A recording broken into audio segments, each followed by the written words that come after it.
When you're young, impressionable and new to the world of work, it can feel like something of an unspoken requirement for you to become an all-round people pleaser. Saying yes to every request that comes your way, not just because you want to impress, but also because you may not know any better yet. Maybe this is just the way things are. Well, arcade comedy Say No More is here to teach us that it doesn't have to be this way. Instead, this linguistic nope-em-up guides players to a more assertive future, all through the power of saying no. This narrative-driven experience plays out through the eyes of an intern starting a new role at a somewhat stereotypic corporate environment. You begin by creating your character, choosing things such as hairstyle, fashion choices, and even how you sound, with an appreciated amount of multilingual voice options.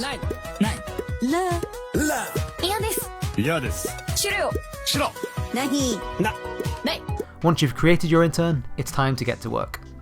You, along with a couple of other newcomers, are chucked into the office and quickly confronted with the realities of the working world. Get ready for uncomfortable banter, insincere tales of how you're now part of a family, veiled threats to comply with any and all requests sent your way, and an overall tone to know your place in the corporate structure you now find yourself in. At first it seems you're somewhat powerless to do anything beyond complying, but thankfully you quickly find a source of inspiration.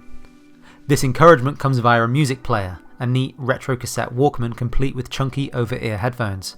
And it's donning these headphones that temporarily transports you to an abstract space where a fanciful workout instructor meets counsellor will get you pumped up with the confidence you so clearly need.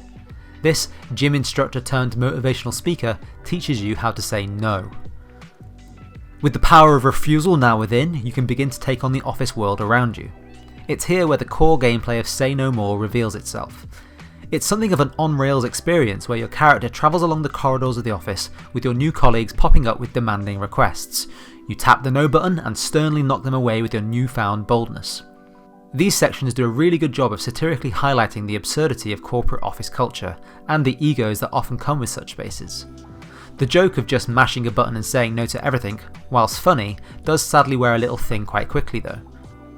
However, to its credit, the game does take a welcome turn, pivoting away from just constantly declining unreasonable work requests to being a thing that's broadly about helping others. With your newfound nopeness, you quickly move on to assisting other, less confident colleagues, and through a series of cute and empowering cutscenes, you band together to learn about getting what you want, declining stuff that's not right for you, overcoming social anxieties, and generally sticking it to the man. Telling your boss no is the ultimate goal here, and the aforementioned imaginary headphone guru does teach you novel new ways to say no on your journey to the top. Sadly, there isn't much to the gameplay beyond just shouting no in a handful of different ways. It remains an amusing but ultimately shallow gameplay experience throughout. Its real appeal lies in the genuinely funny and somewhat endearing story told by the various cutscenes. These cutscenes deliver a core message about self-worth, not placing yourself in any uncomfortable positions, and having the confidence in your ability to navigate tough conversations. There's one bit in particular that stood out to me, where you find yourself having to say no to someone close to you, highlighting just how hard that can be. Nevertheless, for all its narrative niceties, I would have liked to have seen the core mechanic of shouting no at folks expanded upon, maybe building up a high score through using power-ups and combos in some sort of endless arcade mode. Say No More looks great, totally nailing the late 90s, early noughties Dreamcast aesthetic, and it has a rather sweet message at its core. But ultimately it feels like an arcade game that's trapped by the admittedly wholesome and enjoyable narrative that is wrapped around it. Overall, this linguistic experience is a brief, bright, bold, motivational speech in video game form, with a good message at its heart. It's funny and fun, but how much enjoyment you will get from it depends on how much value you place on gameplay over narrative, and vice versa.